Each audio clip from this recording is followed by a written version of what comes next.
மானம் குறையும் இன்னு மாசு படியும் இன்னு வீணா கதை முடிஞ்சு போச்சு.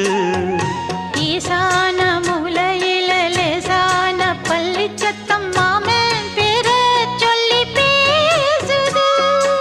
ஆறாத சோகந்தன்ன தீராம சேர்த்து வச்சு ஊரும் சேர்ந்து என்ன ஏசுது.